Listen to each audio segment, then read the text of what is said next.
Pak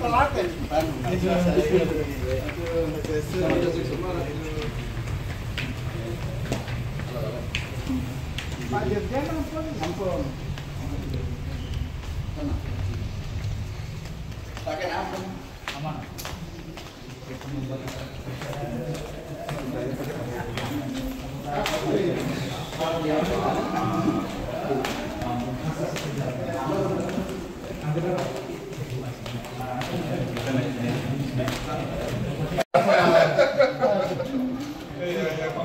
Ini pakaian kebesaran, Pak.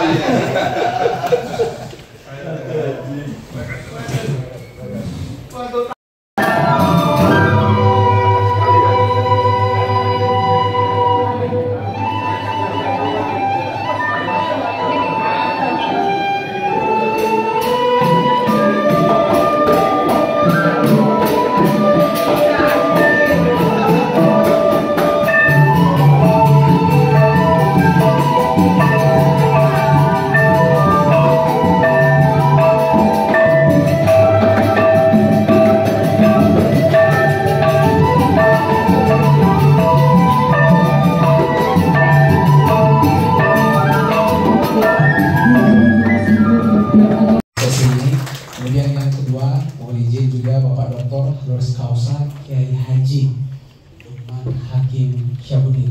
Aplaus dulu untuk kedua narasumber kita. Dan yang spesial juga tentu Bapak Dirjen, mohon izin Pak Dirjen, selamat datang. Kita harus bahas di akhir pekan, di jam siang, waktu yang seharusnya untuk leha-leha di rumah. Tapi karena komitmen moderasi itu membuat kita tergerak di sini. Teman-teman panitia persiapannya juga cukup lumayan di tengah aktivitas kerja-kerja terdharma di kampus. Tentu kita aplaus dulu untuk rekan-rekan panitia yang sudah menyiapkan acara ini dengan baik sebagai rangkaian dari puncak Festival Moderasi Beragama di Bali Utara. Sebelum saya mengundang kedua narasumber, tadi mobilisasi massa atas nama agama tertentu. Meskipun kandidat-kandidat kita hari ini sudah dengan jujur menyampaikan agar topik-topik ini dikesampingkan saja karena sudah tidak laku lagi, tidak zamannya lagi kita membahas mengenai politik identitas. Mohon izin kepada narasumber kami aturkan untuk tampil ke depan. Aplausnya dulu untuk kedua narasumber kita yang sudah hadir pada hari ini.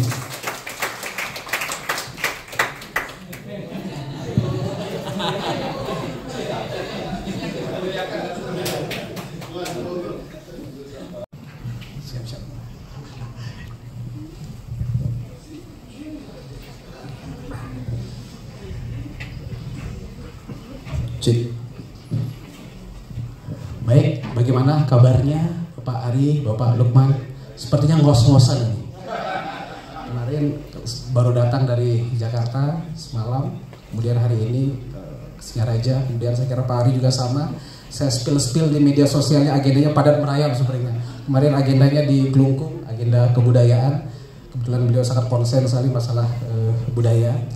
Baik, Bapak Ibu, agenda hari ini dialog akan kita gelar. Sebelum kita mulai, saya ingin berpantun dulu, boleh ini? Jadi sekarang lagi musim soalnya berpantun. Nanti ketika saya menyampaikan pantun, mohon izin agar direspon, Bapak Ibu, biar nggak garing.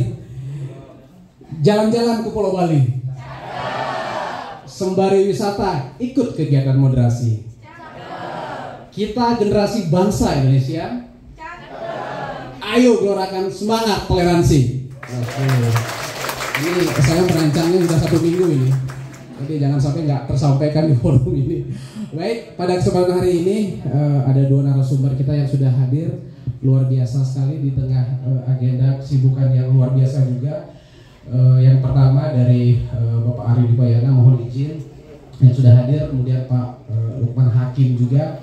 Sebenarnya saya agak dalam tanda kutip malas ya memperkenalkan kedua tokoh ini karena tingkat popularitasnya bagi kami sudah selesai sebenarnya. Kalau di kalau di survei hari ini orang-orang Kemendak capres cawapres beliau bisa kepilih ini. Oke, mohon izin. Jadi narasumber pertama dari Bapak Dr. Haji Kiai Haji Lukman Hakim Syahbudin, merupakan Menteri Agama, tadi sudah disampaikan. Bagi adik-adik, oke, baik. bagi adik-adik mahasiswa yang lahir mungkin di bawah tahun 2010 ya, mungkin baru mengenal sosok beliau, jadi silakan di searching di Google. Jadi kelahiran beliau 25 November lalu, 25 November, jadi saya tidak menyebutkan usia ini, bahaya, Islam. Jadi beliau pengalamannya luar biasa di DPR 3 periode, 4 periode. Jadi luar biasa sekali, aplaus dulu untuk beliau. Jadi tokoh NU juga aktif di Nahdlatul Ulama. Kemudian yang paling penting yang kita ingat warisan beliau hari ini adalah moderasi beragama. Sampai hari ini mohon izin Pak Haji, moderasi beragama menjadi menarik, tidak hanya menjadi diskursus di kalangan akademik saja, tapi menjadi wacana yang menarik di Nusantara. Kemudian menjadi ide gagasan bagi rekan-rekan di kampus, tidak hanya di kampus saya kira, rekan-rekan Bapak Ibu di FKUB di seluruh Indonesia. Topik-topik ini kemudian menarik untuk dicermati. Kemudian yang paling penting seperti yang disampaikan tadi, tidak hanya selesai di diskusi, tapi ada aksinya. Itu yang paling penting. Kemudian narasumber kedua adalah Bapak Dr. Ana Agung Gede Ngurah Ari Wayana. Jadi saya kira sudah disampaikan tadi, beliau adalah koordinator staf khusus Presiden Republik Indonesia, juga dosen di FISIP UGM, sekjen di Kagama. Kemudian beberapa tahun belakangan ini konsentrasi sekali dengan pemuliaan beberapa pengembangan kemajuan aksara, sastra dan bahasa Bali melalui Yayasan Turi Kauhan Ubud, dan tentu Astukara sejauh ini bisa bermitra bekerja sama dengan baik dengan staf buku Turan Singaraja. Aplaus dulu sekali lagi untuk kita semua. Jadi kedua narasumber ini akan membahas mengenai topik yang mungkin agak sedikit berbeda, tapi titik temunya hampir mirip seperti itu. Narasumber pertama, saya mohon izin kepada Bapak Lukman memberikan gambaran mengenai moderasi sebagai wujud pengalaman ajaran agama. Kemudian nanti sesi kedua, mohon izin Bapak Ari akan memberikan gambaran mengenai bagaimana pengamalan ajaran agama dalam konteks pembangunan peradaban bangsa. Sebelum beliau memberikan gambaran mengenai materi pendalaman, saya ingin mengutip beberapa fakta yang menarik, data yang menarik terkait wajah toleransi kita hari ini. Saya menyitir 3 data yang penting. Yang pertama dari Badan Nasional Penanggulangan Toleransi BNPT tahun 2018, kondisi toleransi kita sangat memprihatinkan. Sesuai dengan data yang dirilis, meskipun sudah 2018, tapi masih relevan hari ini. Ada 39% dari kalangan cendekia di kampus yang terpapar berpotensi terorisme, intoleransi. 39%, angka yang kita kira semua tidak kecil. Kemudian dari survei Setara Institut kemarin, ini terbaru 2023 Januari Februari, merilis data mungkin jumlahnya tidak terlalu banyak, tapi cukup mengkhawatirkan, di angka 5%. Itu di kalangan siswa-siswi di seluruh Indonesia. Kemudian yang terakhir, Pusat Kajian Islam dan Masyarakat UIN Jakarta, itu toleransi beragama di kalangan mahasiswa sangat rendah, itu mencapai di angka 30%. Data-data ini menunjukkan bahwa kondisi pendidikan kita hari ini sedang tidak baik-baik saja, meskipun di bawah 50%. Angka ini juga menunjukkan sinyal bahwa lembaga pendidikan baik berlatar belakang agama maupun umum harus menganggap serius kondisi ini. Nah, tentu ini menjadi PR kita semua, tidak hanya di kalangan akademik saja, tapi tokoh-tokoh, bapak-bapak kita di FKUB, kemudian di pemerintahan, tidak hanya pusat dan daerah, tapi juga rekan-rekan kita pergerakan di mahasiswa. Karena salah satu indikator penyebar nilai-nilai intoleransi hari ini itu ada di media sosial. Itu yang menjadi tantangan kita hari ini. Tanpa berlama-lama, mohon izin pada narasumber pertama saya berikan kepada Bapak Lukman Hakim Syahudin untuk memberikan gambaran, mungkin pandangan dan perspektif beliau.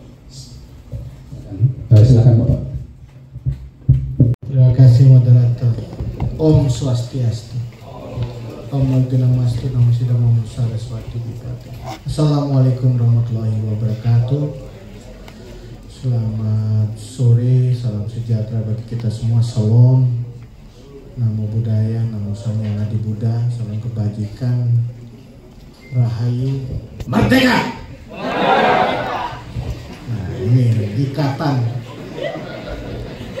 Jadi selalu salam agama itu semakin panjang. Nanti kita lihat lagi tambahan-tambahannya. Tapi semuanya diikat oleh salam kebangsaan. Bapak Ibu Saudara yang saya hormati, saya akan tidak menyapa satu persatu lagi. Saya tidak akan berbicara lagi soal ajaran agama, baik itu pemahaman maupun pengamalan, karena kita sudah mendengar dari kiai kita. Beliau dari sisi sanad keilmuan dan nasabnya sudah jelas lah. Kiai Haji Lukman Zainuddin ini sanad keilmuannya sudah kita bisa runtut sama-sama, nasabnya juga bisa. Jadi karena sudah sangat jelas sanad dan nasabnya, kita nggak perlu ulangi lagi lah. Kita nggak bicara soal apa yang didauhi atau dipatuakan atau yang disampaikan oleh Kiai Lukman Saifuddin, itu kita amini bersama. Saya ingin bicara pada sisi yang lain, karena tantangan dari proses moderasi beragama tadi Pak Lukman bicara sebenarnya moderasi sebagai proses. Proses itu sesuatu yang belum final, menjadi, belum titik tapi koma. Sehingga kalau kita lihat pengalaman di berbagai negara, itu kita melihat ada dua pilar penting dalam membangun peradaban itu. Pilar pertama adalah social formation, formasi sosialnya. Yang pilar kedua adalah state formation atau formasi bernegara. Sehingga kita kenal istilah berbangsa dan bernegara. Problematika yang dihadapi oleh berbagai negara terkait dengan keberagaman, bahkan kita lihat sekarang ini konflik yang muncul, konflik kekerasan yang muncul di berbagai negara, itu karena memang dia belum selesai dengan dua pilar ini, social formation dan state formation. Social formation ini mungkin jauh lebih tua umurnya dibandingkan state formation, karena bernegara, membentuk negara, bahkan kita sebut sebagai negara bangsa, nation state, itu umurnya belakangan dibandingkan munculnya komunitas atau yang kita sebut sebagai bangsa, emerging community itu. Nah, banyak negara yang belum selesai sebenarnya dalam social formation, tetapi dianggap selesai karena state-nya yang dominan, state-nya yang menentukan bagaimana dia membangun social formation itu, sehingga dominasi negara. Ini tesis Fornival sebenarnya ketika Belanda menguasai Indonesia. Tidak pernah menjadi masalah karena sentralisasi dan sistem kekuasaan kolonial yang sangat bersifat kuat, dominan, itulah yang memaksa.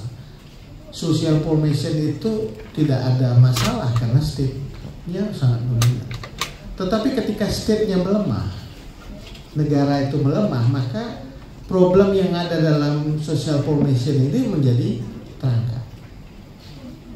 Ini tesis penting yang sebenarnya kita bisa lihat. Nah, Bapak Ibu sekalian, kita sangat beruntung. 28 Oktober 95 tahun yang lalu, kita berhasil meletakkan fondasi dasar dari social formation kita. Setelah kolonial, Sumpah Pemuda menurut saya tonggak penting gitu. Karena disitulah kita meletakkan fondasi dasar dari social formation kita yang kita sebut sebagai bangsa Indonesia. Ada konsensus, ada dialog, ada konsensus. Sehingga kalau kita ingin menyebutkan jasa terbesar dari upaya membangun Indonesia itu justru Sumpah Pemuda. Bukan proklamasi sih, tapi Sumpah Pemuda. Karena social formation kita dikonsolidasi di situ. Beragam suku, beragam agama bisa berkonsensus, bisa bersepakat. Nah, oleh karena itu hari ini kita harus belajar dari Sumpah Pemuda itu. Apa yang membuat ada lahirnya konsensus Sumpah Pemuda? Tentu orang bicara karena ada dialog. Kenapa dialog bisa terjadi? Karena kita tahu sekarang apa yang kita sebut sebagai dialog belum tentu dialog. Dialog itu orang bisa berbicara sendiri-sendiri walaupun ruangannya bersama-sama. Ruangan sama tapi bicaranya sendiri-sendiri. Itu bukan dialog. Menurut saya Sumpah Pemuda itu dialog kebudayaan. Karena setiap entitas komunitas yang berbeda-beda itu berdialog satu sama lain. Nah, mengapa dialog itu muncul? Ada dua, respect and recognition, hormat dan mengakui. Tanpa respect dan recognition tidak ada dialog. Gimana mungkin kita berdialog kalau tidak respect terhadap yang kita ajak bicara, tidak mengakui entitas atau orang yang kita ajak bicara.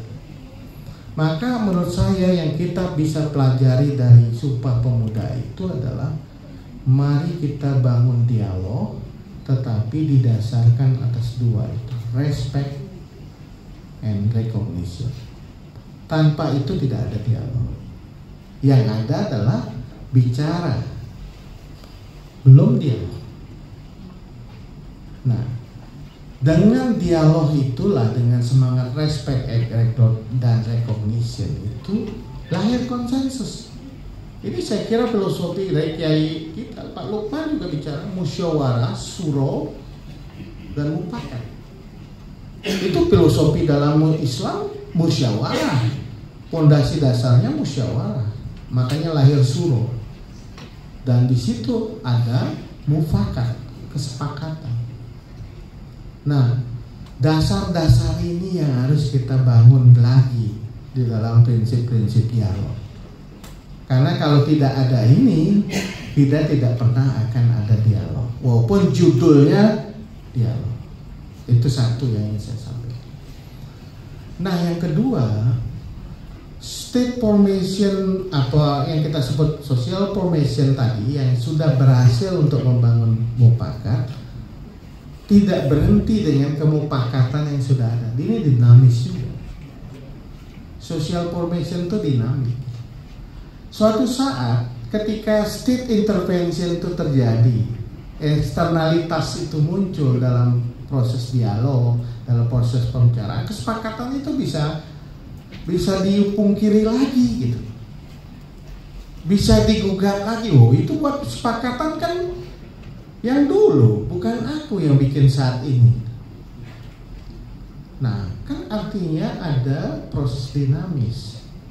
Nah, apa yang menyebabkan konsensus-konsensus itu bisa dipertanyakan? Saya kira ada unsur pilar yang satu, state, negara. Kita beruntung juga di state formation karena Pak Lukman nih ahlinya, karena beliau di MPR dulu, di Badan Pekerja MPR ya Pak Lukman ya.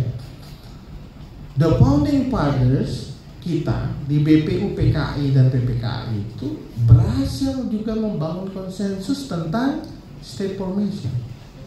Apa itu? Ya setidaknya tercantum dalam Undang-Undang Dasar 45.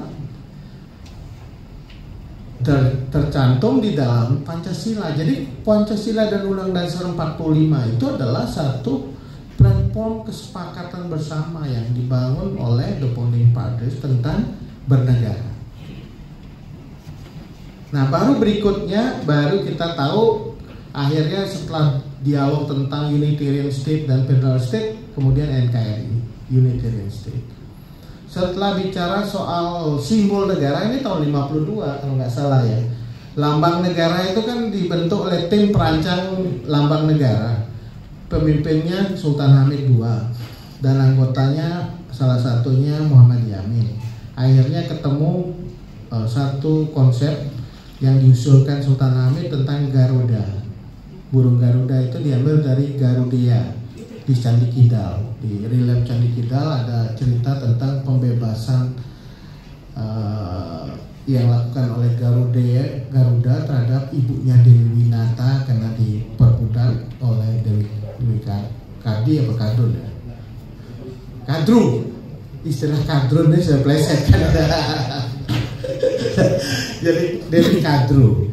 Nah itu Sultan Hamid yang mengangkat, kemudian dari lambang burung Garuda itu kemudian muncul sesanti Bhinneka Tunggal Ika yang diambil dari Sutasoma.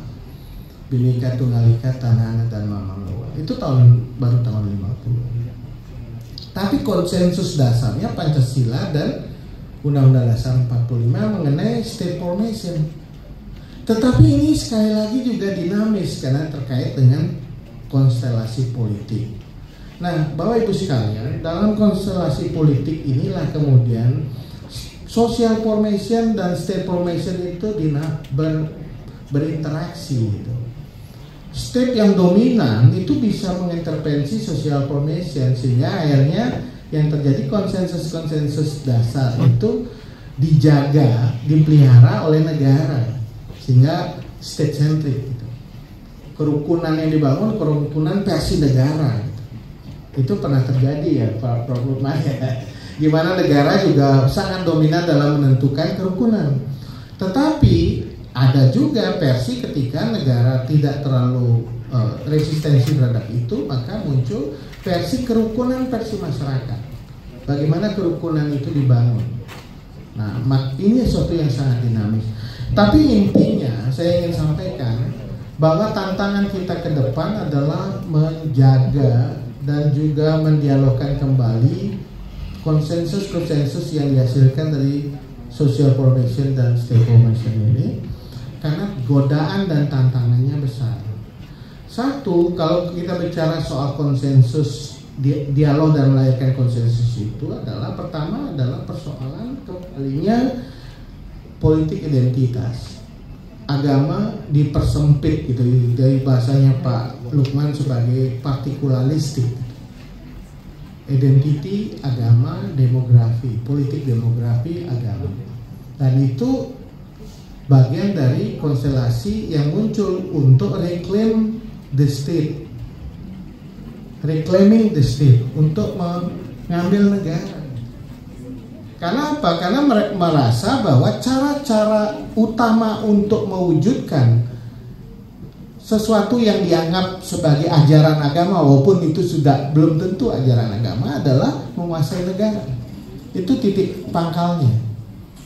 Sehingga pergulatan kita di Republik kita kan selalu itu. Ada paham sebagian kalangan politik yang merasa bahwa dengan memasukkan hal-hal yang dianggap menjadi bagian dari kewajiban agama itu dalam negara, itu yang kemudian memunculkan berbagai manuver politik yang terjadi tahun 50-an. Dan itu bagian dari upaya untuk reclaim the state, reclaiming the state, jadi untuk mengambil lagi negara tidak seperti konsensus yang kita bayangkan. Dan itu akhirnya tidak berhasil karena tahun 55 kemudian kita kembali ke Undang-Undang Dasar 45 dan kemudian di situ kita meletakkan kembali Pancasila. Nah, hal yang lain adalah tidak lagi pada konsensus dalam, karena state dalam pengertian sekarang ini tidak bisa tunggal lagi, ada proses desentralisasi, ada disperse, ada proses penyebaran kekuasaan yang tidak sentralistik, maka ada juga sektor dan juga lokal. Maka sektor dan lokal ini juga bagian dari upaya untuk reclaiming the state terjadi juga, upaya untuk memasukkan. Dan itu tidak esensial sebenarnya, tapi sebagai ke identity. Karena kalau kita bicara esensial, tadi Pak Lukman sampaikan, yang universal itu sama. Tetapi ketika partikularistik sebagai bagian dari identitas, dia bisa berbeda. Nah, akhirnya apa? The state ini akan menjadi bagian dari upaya peragaman, upaya politik representasi.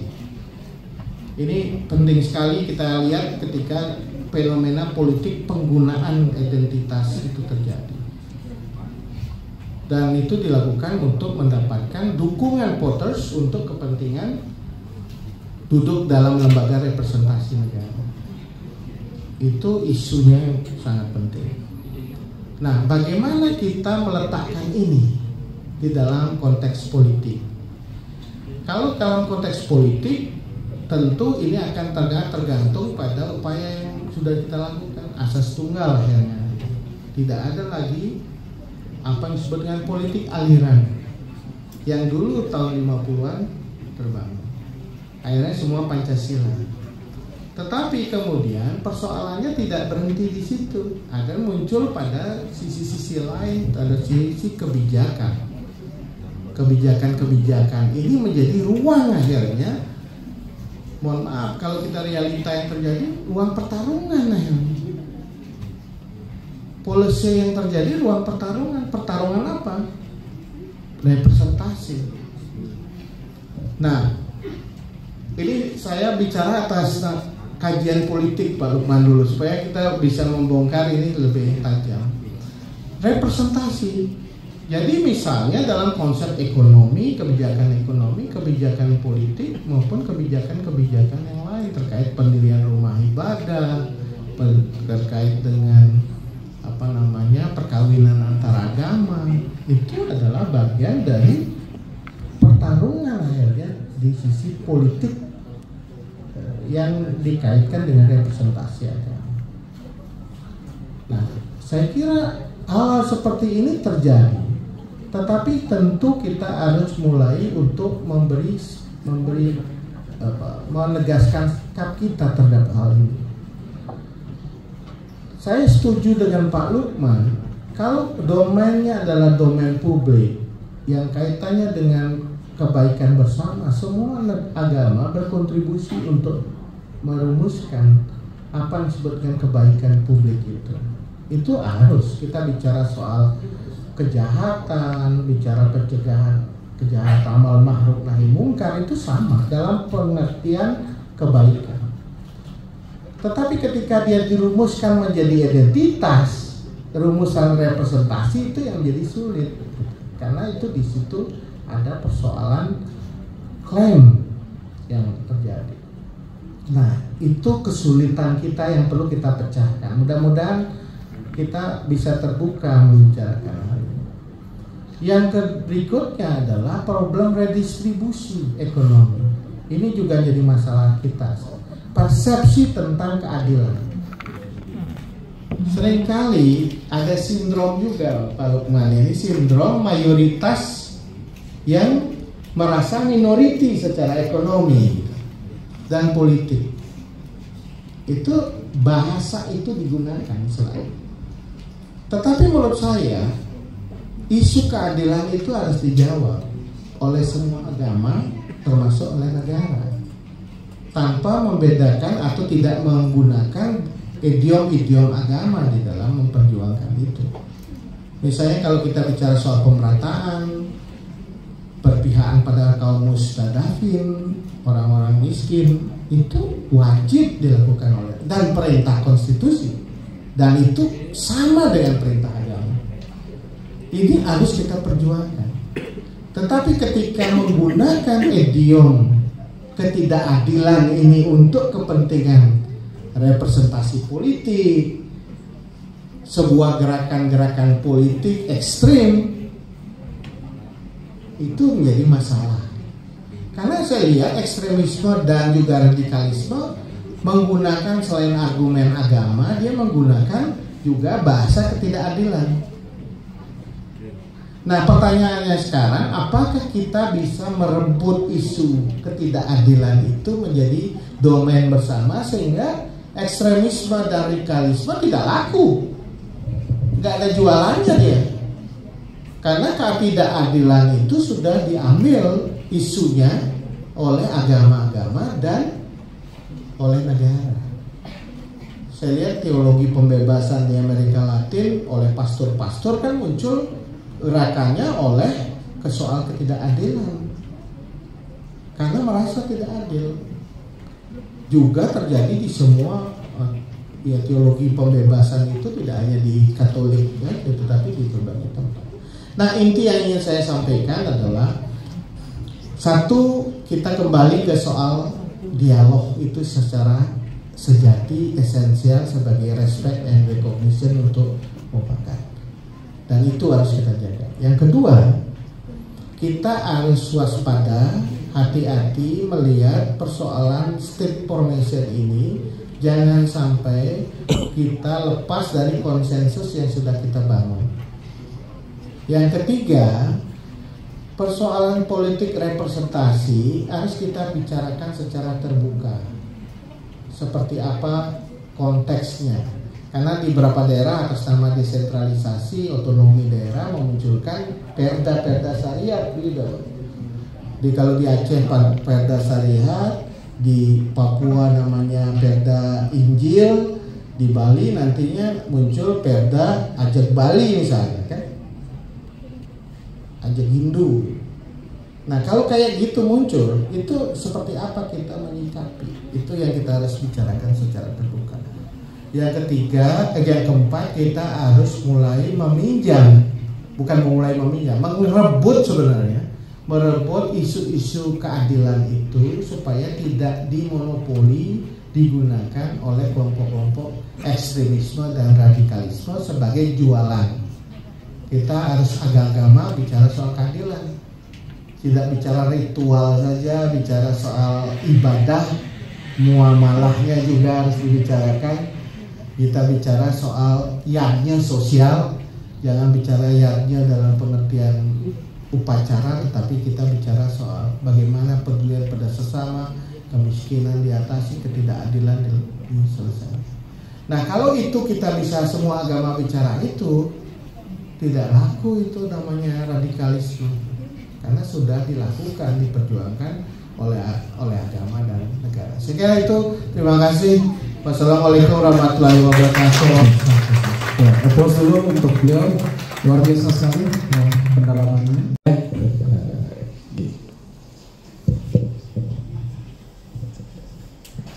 Baik, selamat sore.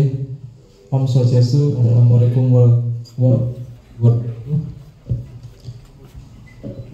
Yang pertama, saya ingin bertanya kepada Pak Ari Wibayana selaku Koordinator Staf Khusus Presiden Republik Indonesia.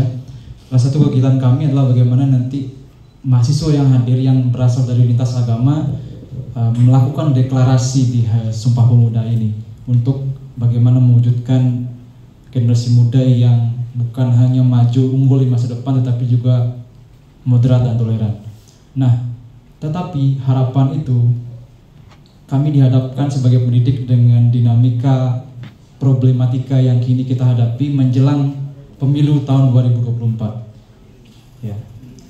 Ada semacam polarisasi, ada semacam stigma perpecahan di kalangan anak muda, ya, mengenai keadaan bangsa saat ini. Ya. Pertanyaan saya kepada Pak Ari yang notabene lama di birokrat di Jakarta, bagaimana kemudian upaya-upaya kita mengajak anak muda untuk tidak terpecah belah, tidak terpolarisasi menjelang politik ataupun agenda politik di tahun 2024. Itu yang pertama. Untuk pertanyaan kedua untuk Pak Kiai Haji Lukman Hakim Syaifuddin. Bapak, saya amati berkeliling ke berbagai kampus perguruan tinggi di Indonesia mengumandangkan, menggelorakan mengenai semangat moderasi beragama. Dari perjalanan panjang yang Bapak sudah lakukan, saya kira formula moderasi ini kan sudah kita wujudkan dalam bentuk buku, pedoman dan sebagainya. Tapi tampaknya harus ada reformulasi lagi pada konteks beberapa agama, karena pasti saja formulasinya beda-beda antara agama A, agama B. Kami di Hindu pasti memiliki reformulasi yang khusus. Bagaimana tips dan triknya agar Hindu memiliki surat model moderasi yang bisa mengakomodasi semuanya. Karena Bapak kalau berbicara ini itu sangat dekat, kalau saya berbicara di Bali sangat dekat dengan budaya culture misalnya. Bagaimana reformulasi yang bisa dilakukan? Saya kira dua pertanyaan itu yang juga mewakili pertanyaan-pertanyaan mahasiswa yang sudah kami lakukan. Kalau ini kan puncak Bapak, kami sudah melakukan diskusi dialog di webinar lain sebagainya selama 3 bulan kebelakang ini. Dan ini mungkin puncak dari pertanyaan-pertanyaan mahasiswa. Terima kasih. Baik, terima kasih dari Pak Bagus Purnomo. Selanjutnya saya berikan kesempatan kepada rekan mahasiswa. Tadi angkat tangan, ada? Silakan.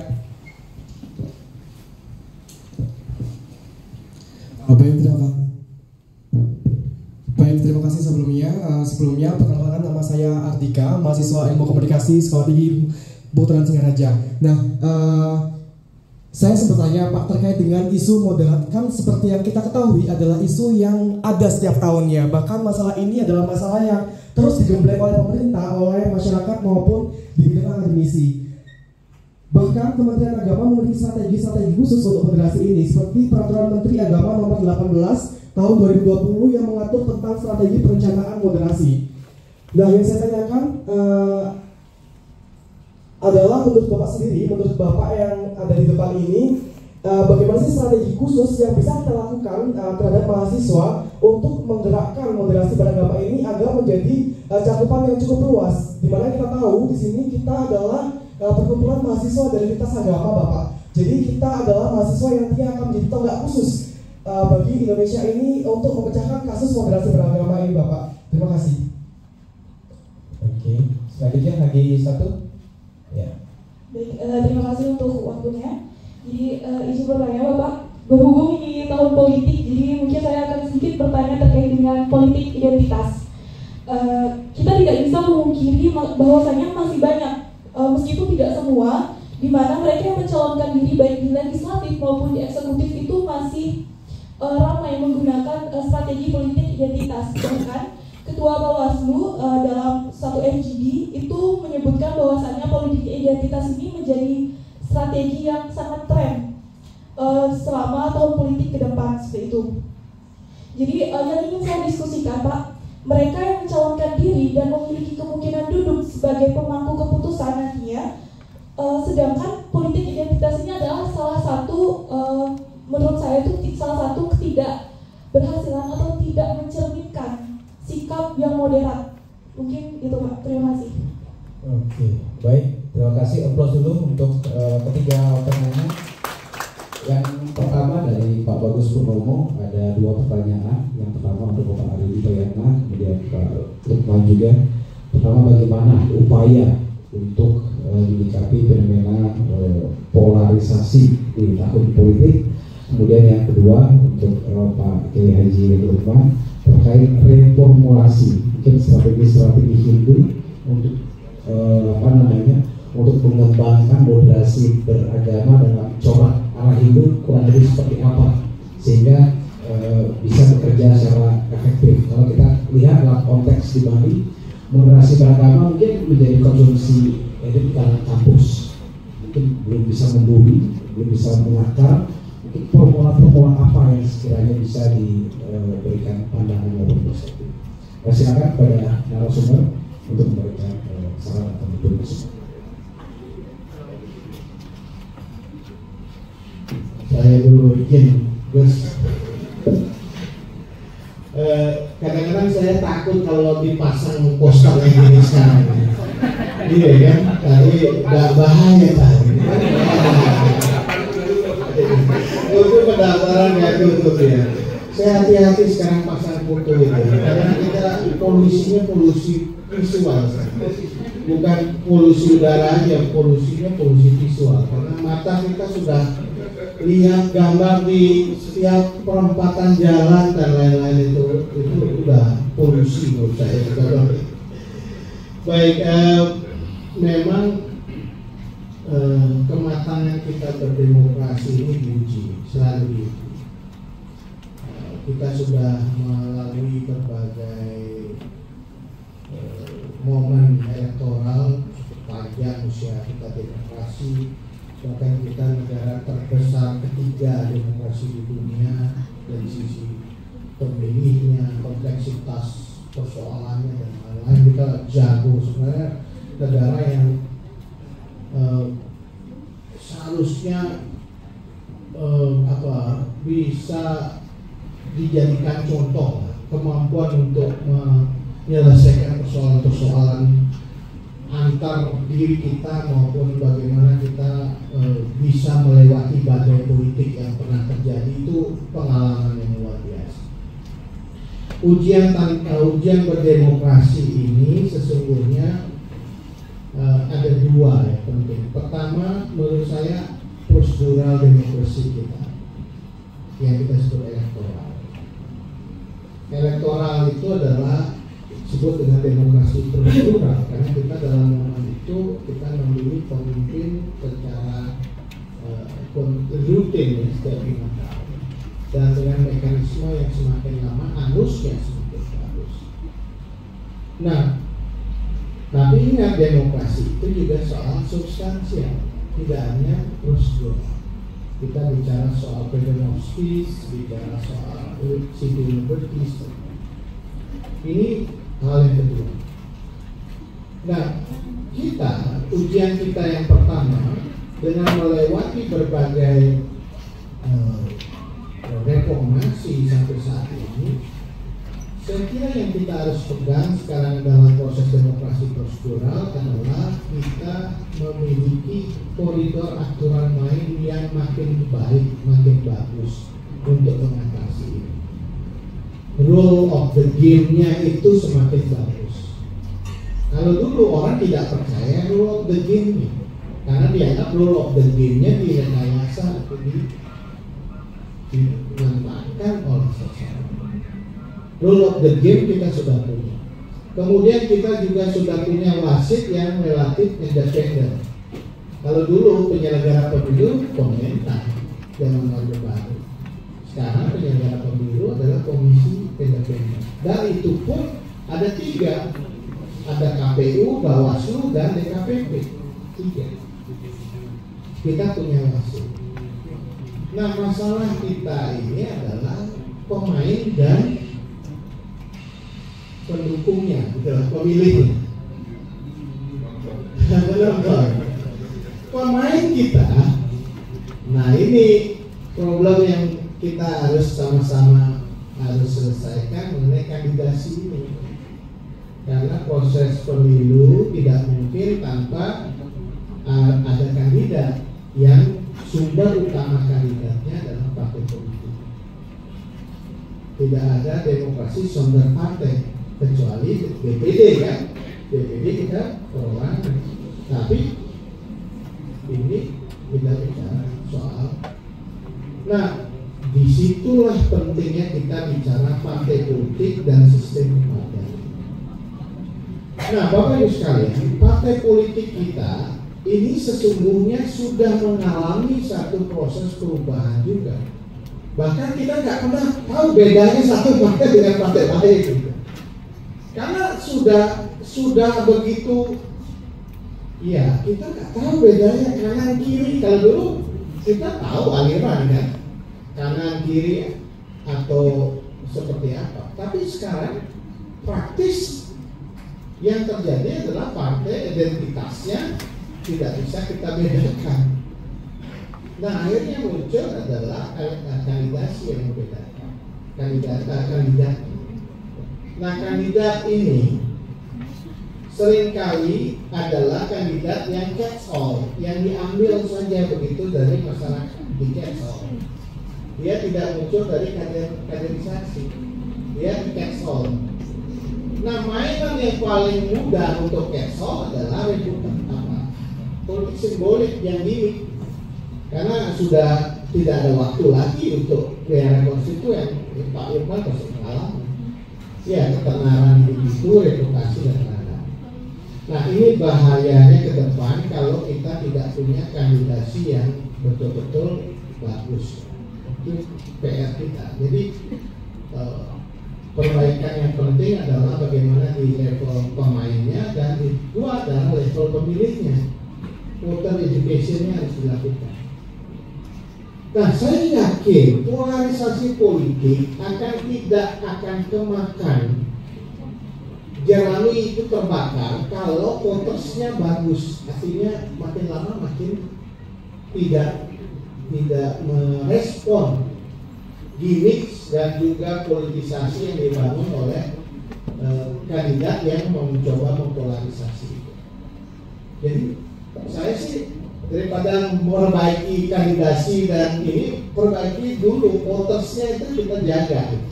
masyarakat kita itu kita jaga, voters itu kita jaga sampai jangan sampai terkena semburan hoax, terkena semburan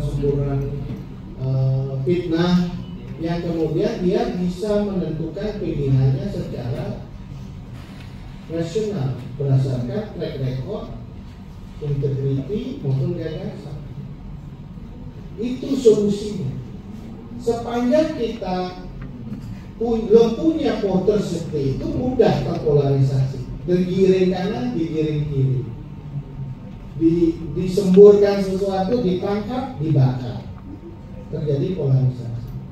Maka saya berharap ini adik-adik mahasiswa dan kita semua di kampus melakukan pendidikan politik supaya kita bisa memiliki pemilih yang semakin cerdas, tidak mudah diadu domba, tidak mudah digesek-gesek supaya mobilisasi energi kita untuk semua hal untuk politik, dan akhirnya kita satu sama lain antar tetangga, antar teman, antar dosen berbeda-beda pilihan politiknya, akhirnya menimbulkan gesekan pertumbuhan.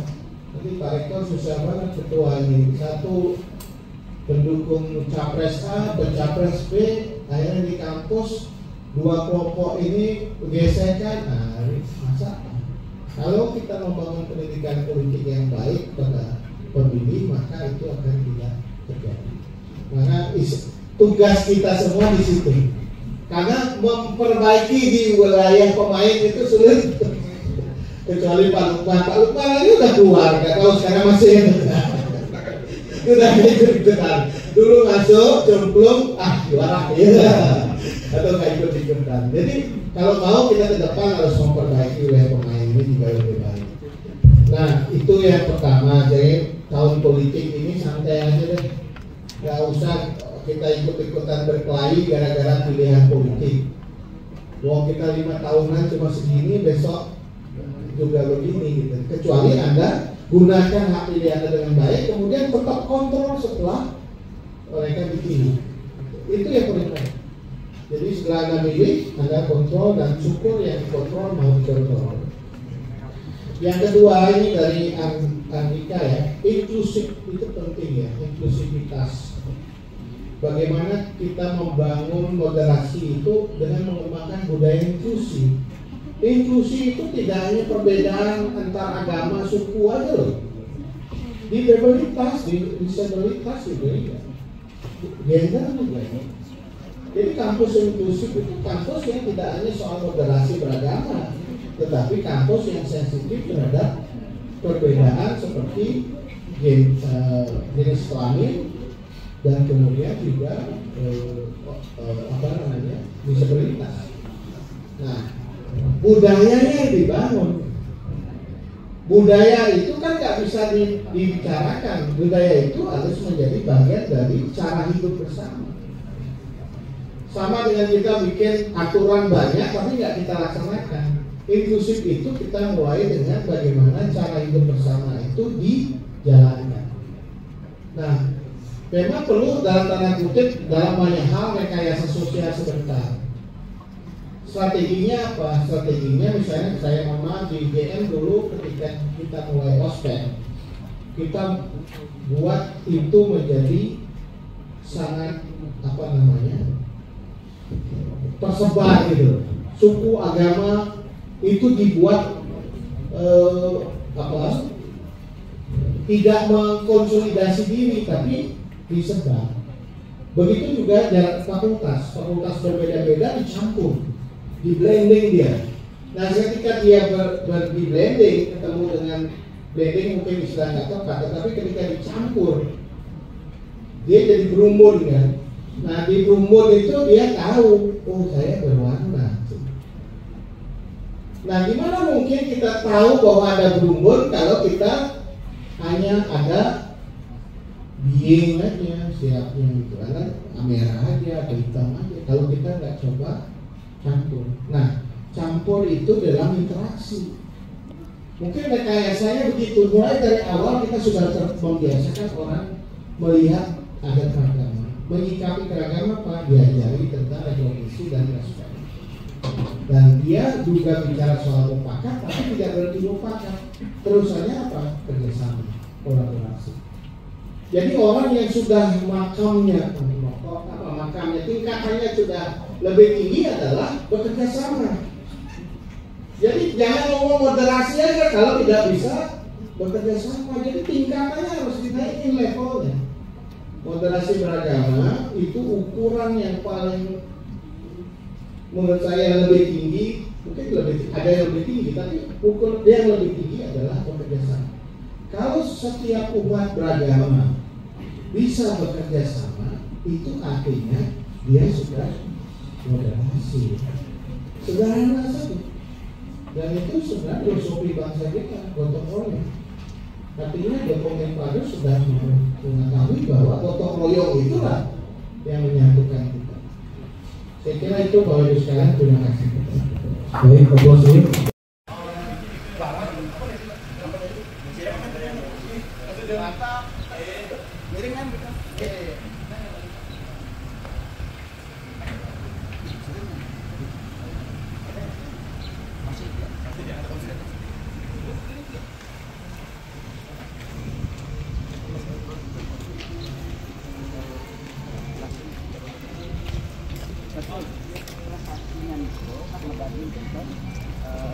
Tanggal 28 Oktober 2023 menjadi Chandra Sang Alem.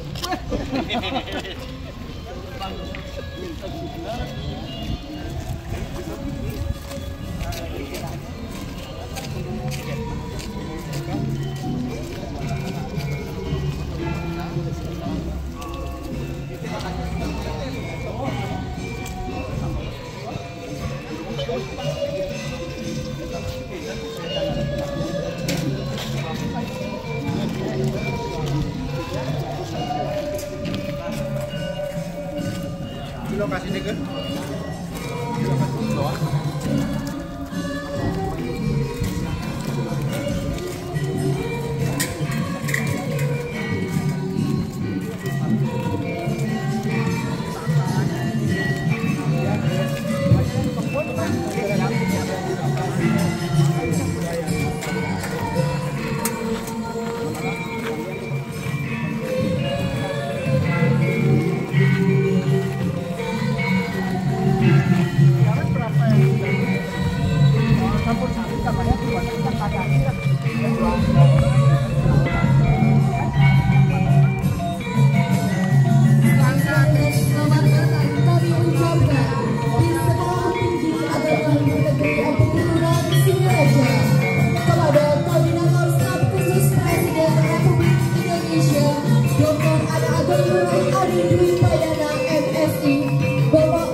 Mari kita dengarkan sekapur siri dari Koordinator Staf Khusus Presiden Republik Indonesia kepada Bapak Dr. Ana Agung Ngurah Ari Dwi Payana MSI. Kami persilakan. Om Swastiastu. Om Namaste, Namo Siddham Saraswati Dipate. Selamat sore, salam sejahtera bagi kita semua, rahayu, salam sami.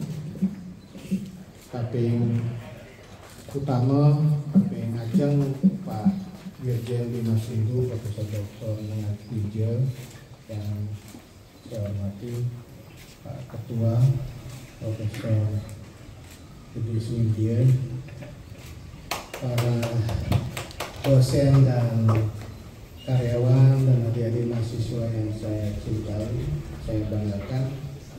Sesanti angayu bahagia katur yang lebih itu sayang para mukawi, yang lebih itu petara-petari sana baling ring purung pukuturan, kuning sangkan yang pasuican itu petara sami, sivitas akademika,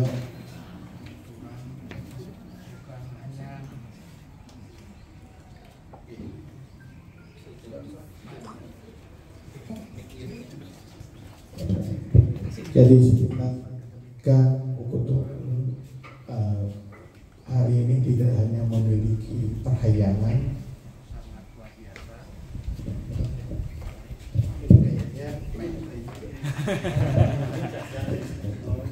iya, perhiasannya sangat cantik, indah, dan merepresentasikan juga satu keunikan Bali Utara. Saya kira tidak semua kampus memiliki perhiasan yang seperti ini. Yang kedua juga dari sisi pelemahan, saat ini staf Ukuturan sudah memiliki pelemahan yang makin representatif untuk kuliah dan juga semakin menunjukkan kualitas infrastruktur yang semakin baik di kampus kita tercinta ini. Dan tentu saya di sebagai sana pendukung dari semua pelemahan yang dimiliki itu adalah asrama mahasiswa, dan kita berbahagia Astungkare atas wujudnya para Mekawi. Kita sudah dibangunkan oleh pemerintah, oleh Kementerian PU, sebuah asrama yang sangat megah, representatif, dan dari luar saya lihat kok kayak hotel ya. Karena besi tempanya itu keren banget gitu ya. Kalau saya lihat hotel-hotel butik hotel itu besi tempanya seperti itu. Tentu ini kita sangat berbahagia memiliki bangunan seperti ini, tapi pelemahan yang bagus seperti ini harus didukung oleh pawongan yang juga sesuai dengan pelemahan. Jadi dengan asrama ini mudah-mudahan hubungan antar mahasiswa itu semakin rumaket, semakin dekat satu sama lain, karena tinggal di asrama itu adalah tinggal di satu tempat yang bersama. Kalau Anda di kos mungkin tidak sebanyak di asrama. Jadi kalau Anda tinggal di asrama, Anda akan bertemu dengan berbagai teman dari berbagai latar belakang, suku mungkin, perbedaan budaya, kebiasaan, bahkan dialeknya juga berbeda. Kalau dialek Pedawo dan Banjar atau dialek dengan Bali Selatan berbeda. Jadi pelemahan ini harus bisa membuat pawongannya semakin rumaket satu sama lain, dan juga membuat orang-orang yang diam di asrama ini bisa meningkatkan kualitas hidupnya, kualitas dirinya dengan baik. Karena tinggal di asrama bukan hanya untuk tinggal, untuk tidur, tetapi Anda di asrama ini juga bisa membuat satu program bersama, beraktivitas bersama, memanfaatkan fasilitas yang dimiliki kampus secara bersama, sehingga nanti Anda akan membangun kebersamaan yang semakin baik di asrama. Sekira tujuan asrama itu adalah tidak hanya membuat Anda yang kesulitan untuk mendapatkan biaya untuk kos misalnya, atau kesulitan untuk biaya tempat tinggal menjadi lebih mudah, tapi tujuan asrama adalah meningkatkan kualitas diri Anda semakin baik. Saya kira itu yang ingin saya sampaikan dengan kelengkapan mulai dari perhiasan, pelemahan, dan pawongan. Saya yakin Ukuturan akan semakin maju. Setelah ini sekolah tinggi akan segera bergerak menjadi institut, dan mudah-mudahan suatu saat kita akan mendapatkan Ukuturan sudah menjadi universitas, sehingga semakin tahun semakin waktu akan semakin berjaya, dan ini menjadi kebanggaan kita bersama. Saya kira itu yang ingin saya sampaikan. Atas pengikut Presiden Katur, Sinatutian untuk para peserta. Om Santi Santi. Acara dilanjutkan dengan potong pita dan penandatanganan prasasti oleh staf khusus Presiden Republik Indonesia didampingi oleh Kiai Haji Lukman Hakim, Dirjen Bimas Hindu, Ketua Sekolah Tinggi Agama Hindu Negeri Empu Kuturan Singaraja, dan seluruh pejabat kampus Sekolah Tinggi Agama Hindu Negeri Empu Kuturan Singaraja. Kita hitung bersama, 1, 2, 3.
Tapi ini jadi ketenang kita bikin rumah-rumahan kita tempat itu tak tinggi.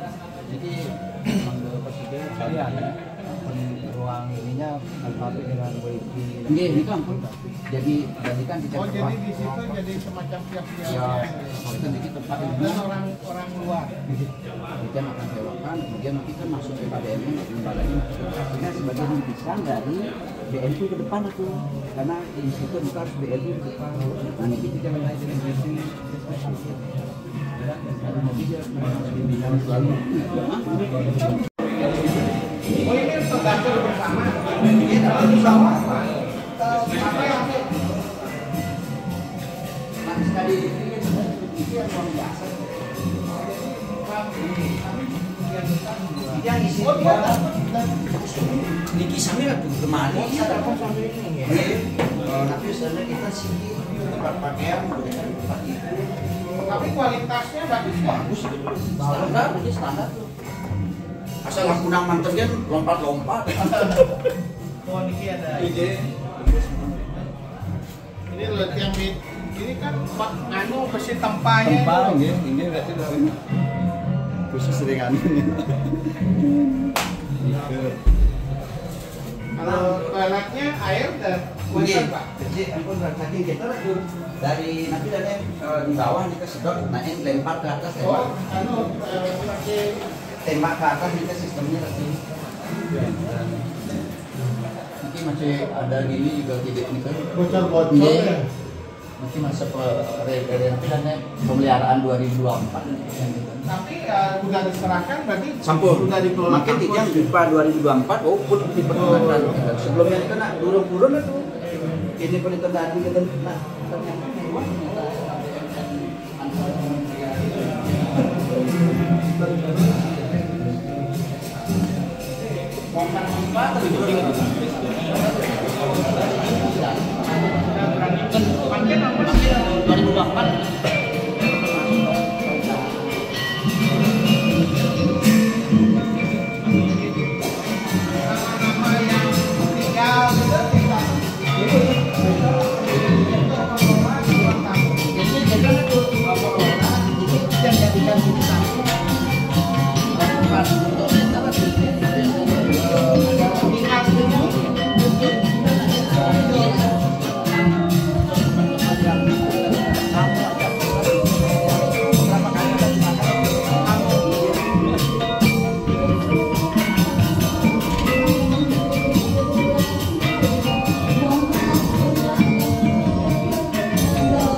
Maju dikit aja pantun ini cahaya. Aman. Ini bagus. Ini